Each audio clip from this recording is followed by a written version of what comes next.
Hello students, myself is Ashish Mishra. Welcome to you in the second lesson of class 8 in the Arms of Grace. The name of the chapter is In the Arms of Grace. It has been written by Linda Kudelko Foley. She is a TV producer, voyager. Voyager means one who travels from one place to another. Voyager and a contemporary writer. She writes on the different topics. And this story has been derived from her book A Cup of Comfort. And the Arms of Grace is an extract of her book. Now let's start the chapter. The powerful earthquake hit our home in the early hours of January 17, 1994, jolting my husband and me awake and nearly tossing us from bed.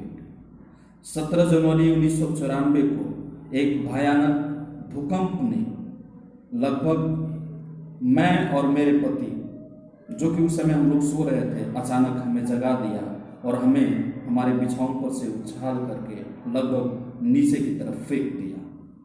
Our instant response was to run and get our two sons, Dustin 7 and Jonathan 4, who shared a room with twin beds at the other end of the house.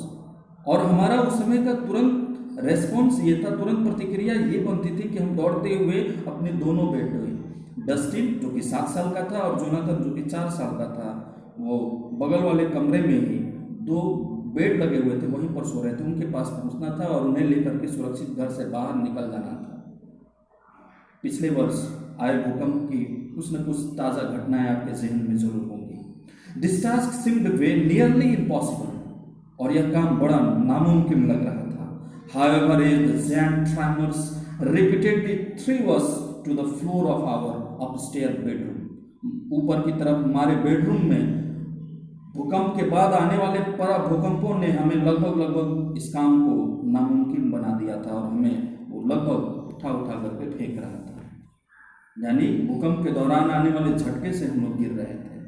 All electrical powers in the area immediately went out. सारे क्षेत्र का बिजली अचानक cut गई। And my husband and I found ourselves scrambling across the house in total darkness. मैं और मेरे husband अंधेरे कमरे में अपने आप को पांव मारते हुए बड़े जद्दोजहद करते हुए नजर आए। In total dark, punctuated only by the lights we could see from the windows caused by the exploding transformer on nearby hilltop. नजदीक के पहाड़ की चोटी पर ट्रांसफार्मर के विस्फोट होने के कारण जो रोशनी हुई, उसकी थोड़ी बहुत रोशनी हमारे खिड़की से होकर के आ रही थी और उसी के बदौलत हम लोग घर में कुछ देख पा रहे थे। My husband grunted in pain. मेरे हस्बैंड, मेरे पति दर्द से करा रहे थे। As a tall wooden bookcase fell and gashed his right leg. क्योंकि एक बड़ा सा किताब रखने का जो केस था वो उनके पैर पर गिर पड़ा था और उनके पैरों पर, दाहिने पैर पर गहरी चोट लगी थी। Go on, go, get the boys, he yelled through gritted teeth. जब जल्दी से बच्चों के पास जाओ, वो लगभग धूल से सने हुए अपने दांतों को पीसते हुए उन्हें कराहते हुए कहा। I heard him pushing the bookcase off his leg. मैं आगे बढ़ी और मैंने पीछे से उन्हें बुक केस जो उनके पैरों पर गिरा था उसे खटखटाते हुए उसकी आवाज आई।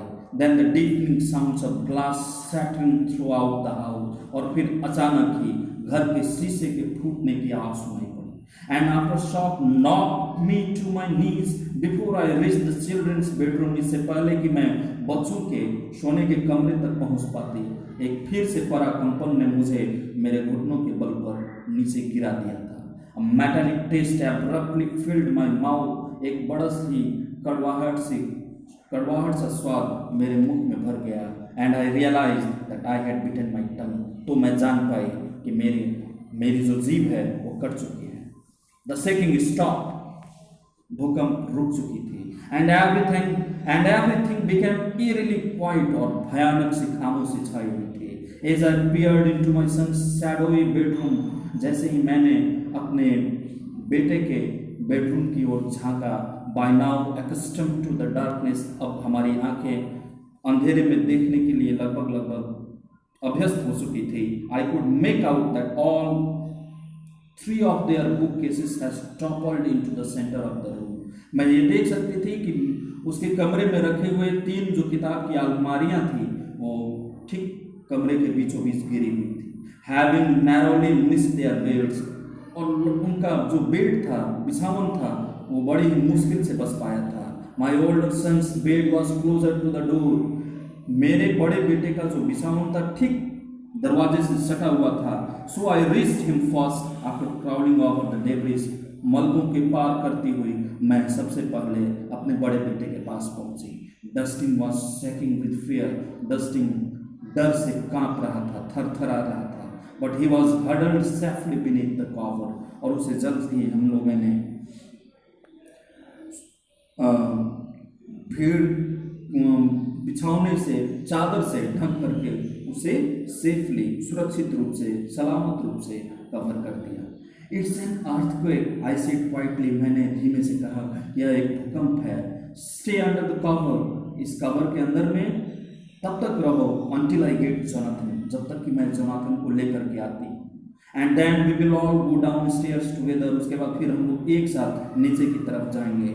आई turn towards my younger son's bed and froze. जैसे ही मैं अपने छोटे बच्चे के बिछावन की तरफ मुड़ी, मैं डर के मारे वहीं जमी की जमी रह गई। Just then I heard my husband gasp in the doorway behind me. और तभी अचानक दरवाजे के पीछे से मुझे मेरे हस्बैंड की सांस की तीव्र गति सुनाई पड़ी। A moment later he was by my side. और ठीक एक क्षण के बाद वो मेरे बगल में ही थे। The tall chest of drawer had tipped over onto my younger son bed. Drawer का, उस अलमीरे का बड़ा सा चेस्ट जो था वो ठीक मेरे छोटे बेटे के बिछावन के ऊपर गिरा हुआ था। We could see his pillow peeking out from beneath the fallen dresser. उस गिरे हुए ड्रेसर के नीचे से तकिए का एक छोटा सा कोना बाहर निकला हुआ दिखाई पड़ रहा था। टू मेक मैटर्स वर्स, और ऐसा लग रहा था कि बात और गंभीर होने वाली है। 2 tall plaster giraffes weighing 25 pounds each, gifts to the boys from a family friend, had both fallen into the center of Jonathan's bed। 25 pound के 2 जिराफ जो कि उसके दोस्त ने उसे गिफ्ट किया था, वो ठीक जोनाथन के बेड के बीचों बीच गिरे पड़े थे और वो टुकड़ों में विभक्त हो गए थे। Breaking it in half from the force of their fall. वो गिर करके 2 टुकड़ों में बट गए थे। Fearing what we would find under the dresser and broken giraffe। अब हमें डर लगने लगा था कि इस ड्रेसर के नीचे, इस अलमीरे के नीचे और इन टूटे हुए जिराफों के नीचे क्या मिलेगा। My husband and I quickly solve the heavy dresser of the bed. मैंने और साथ ही साथ मेरे हस्बैंड ने, मेरे पति ने मिल करके जल्दी से उस ड्रेसर को हटाया। In an instant before turning back towards the bed I close my eyes and said a quick prayer. और इससे पहले कि ड्रावर को उठा करके पीछे की ओर फेंक पाते, मैंने अपनी आंखें बंद की और एक बड़ी सी एक प्रार्थना किया। मैंने एक छोटी सी प्रार्थना की। God, I have always prayed only to thank you. हे ईश्वर, मैंने हमेशा आपका शुक्रिया अदा करने के लिए आपकी प्रार्थना की है। Never feeling I needed your help. इस बात की परवाह किए बिना कि मुझे आपकी जरूरत है। Now please God, I need a miracle. हे ईश्वर, कोई चमत्कार कर दो। So students, this is all for today. I do hope you will keep on learning. I do hope that you must have recognized all of the words and meaning given by me. Till then, keep learning, stay safe, stay blessed. We will talk more in the next video. Thank you.